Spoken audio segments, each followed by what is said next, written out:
A couple announcements on the housing front on the Rent Relief Rhode Island program.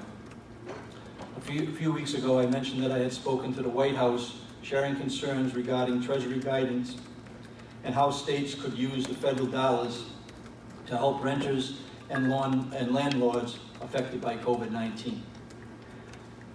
This is not a problem unique to Rhode Island. States across the country are having a difficult time getting these critical dollars out to those that need the assistance.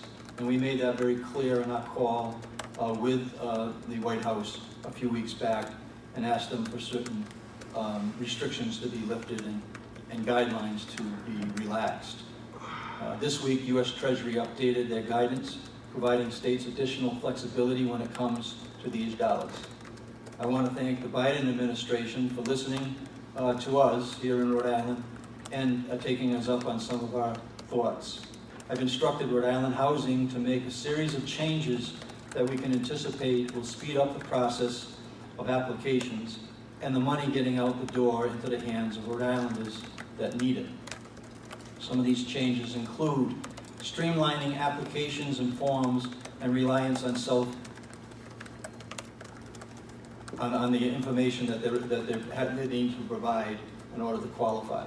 Approving applications that are missing just small pieces of information and working to gather that information after the assistance has been awarded. Not unlike when we were helping these small businesses with their applications, and we had done numbers and a lot of process that we worked through when I took office in March. This is the same case, and that's why we've advocated with the State House, with the White House, to change that guidance through the Treasury Department. Where a W-9 is not signed or by a landlord or Rhode Island Housing, or will work with them after approval to obtain a correction copy. We need to get money into people's hands, and if we're not going to break any rules, but we're going to bend the rules as much as we need to make sure that we get that $200 million of relief, rent relief to the people in the state of Rhode Island. Every dollar that comes into our state, regardless if it was unemployment, which we kept people on unemployment, and we brought in an additional $350 million of unemployment dollars by not following the lead of other states who are taking that benefit away. Same thing is true here. We need that money in our communities in order for us to recover in the economy. So this process will allow the process to work quicker and not be held up because of a box checking exercise. We believe that these steps will allow the application process to work better for renters and landlords that need this assistance and will move more people through the process. Additionally, it is disappointing that the Supreme Court has struck down the President's eviction moratorium. While we continue to speak with our partners in the General Assembly on steps the state can take regarding potential eviction moratorium, I want the people of Rhode Island to know that Rent Relief Rhode Island has partner agencies stationed in the various courthouses on days when eviction hearings are being held in district court. I want to repeat that. I want Rhode Islanders to know that Rent Relief RI has a partner agency stationed in various courthouses on the days when eviction hearings are being held in district court. Tenants and landlords are able to check the status of their applications, provide additional information to their application so it can be completed and reviewed. And for those who haven't applied, they can apply before they go into that hearing.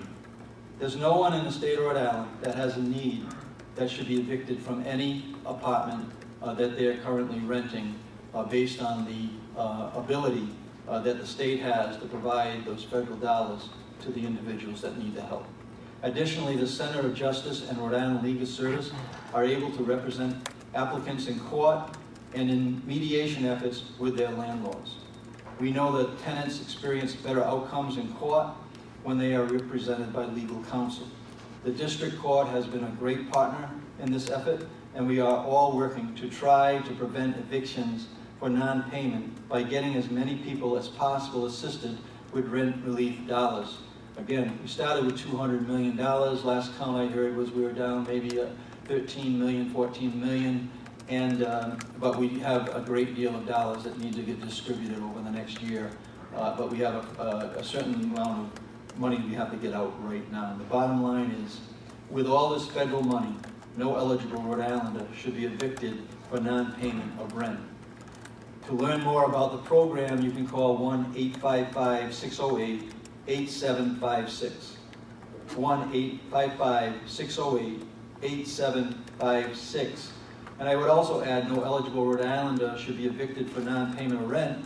And with the landlords, no landlord should actually be short on a rent payment. Is working with us and the Rhode Island Housing to make sure that this money is allocated to them, both in the rears and in advance on rent that could be due by one of the tenants.